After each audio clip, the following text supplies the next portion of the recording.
বাইজি বাড়ি থেকে ফিরিয়ে নিয়ে এলো বর্ষাকে, কিন্তু বর্ষার ভবিষ্যতের জন্য কৃষ্ণা পর্ণা এবং পিকলুর সামনে মাথা নত করলো। বিস্তারিত জানতে সঙ্গেই থাকুন, চ্যানেলটিকে সাবস্ক্রাইব করে রাখুন। পর্ণা তো কৃষ্ণার দুই চোখের বিষ। পর্ণাকে একেবারেই পছন্দ করে না কৃষ্ণা।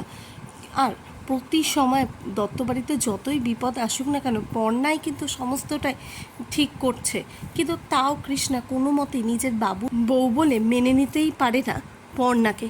কিন্তু পর্ণা নিজে সব সময় কিন্তু নিজের শাশুড়িকে সেই সম্মান দেয়, কিন্তু উচিত কথাও শুনিয়ে দেয়। কেননা পর্ণা কোনো মতেই কোনো অবিশ্বাস্য জিনিসকে নিজে চোখ বন্ধ করে লোকের কথায় বিশ্বাস করে নেয় না। পর্ণা সেটাকে বিচার বুদ্ধি দিয়ে বিবেচনা করে দেখে, তারপরে কিন্তু সেটা যেই হোক না কেন, এর জন্য অনেক সময় অনেক সম্পর্কের মধ্যেও কিন্তু বিবাদ হয়েছে, কিন্তু পর্ণা তার জন্য কোনো কিছুই করেনি। ওইদিকে পর্ণা এখন সব কিছু ভুলে গেছে, তাও কিন্তু পর্ণাকে কোনো মতেই কৃষ্ণা দেখতে পারে না। ওইদিকে পিকলুকে প্রতি সময় বর্ষাকে নিয়ে বাজে কথা শুনিয়ে যাচ্ছে। পিকলু ভেবেছিল যে হয়তো বর্ষার মা পরিবর্তন হয়েছে, কিন্তু তাও না। কেননা এবারে যখন বর্ষা আবারও ওই বাড়িতে এসেছে, যখন বর্ষার মা মানে কৃষ্ণা জোর করে বর্ষাকে ওই বাড়িতে মানিয়ে গুছিয়ে নেওয়ার জন্য পাঠিয়ে দেয়, তখনও কিন্তু পিকলুকে এসেই চারটে কথা শোনায় কৃষ্ণা। কিন্তু পিকলু সবসময় চায় বর্ষা যাতে ভালো থাকে।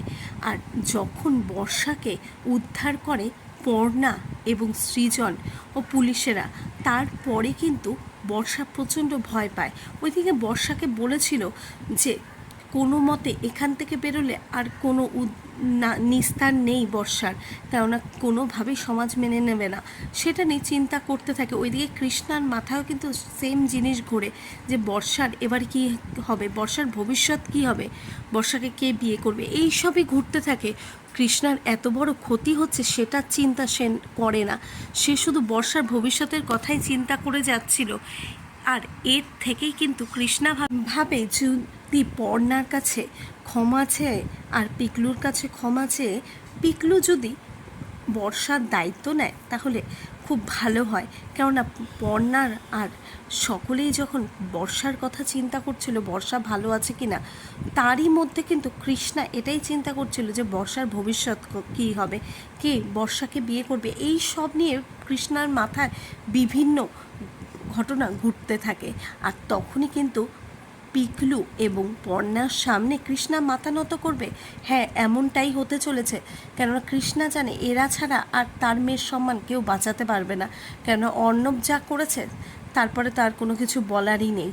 এরপরে কিন্তু নিজের স্বার্থের জন্যই অবশেষে কিন্তু কৃষ্ণা আবারও পর্ণা এবং পিকলুর সামনে মাথা নত করবে। এই বিষয়ে তোমাদের কি মত? তাহলে কি পিকলু সমস্ত কিছু ক্ষমা করে দিয়ে কৃষ্ণাকে, এমনকি বর্ষার দিকে তাকে বর্ষাকে আপন করে নেবে, কৃষ্ণার কোনো কথাই মনে রাখবে না? তোমাদের কি মতামত? এটা কি পিকলুর করা উচিত? প্লিজ তোমরা তোমাদের মতামত অবশ্যই কমেন্ট বক্সে কমেন্ট করে জানাও।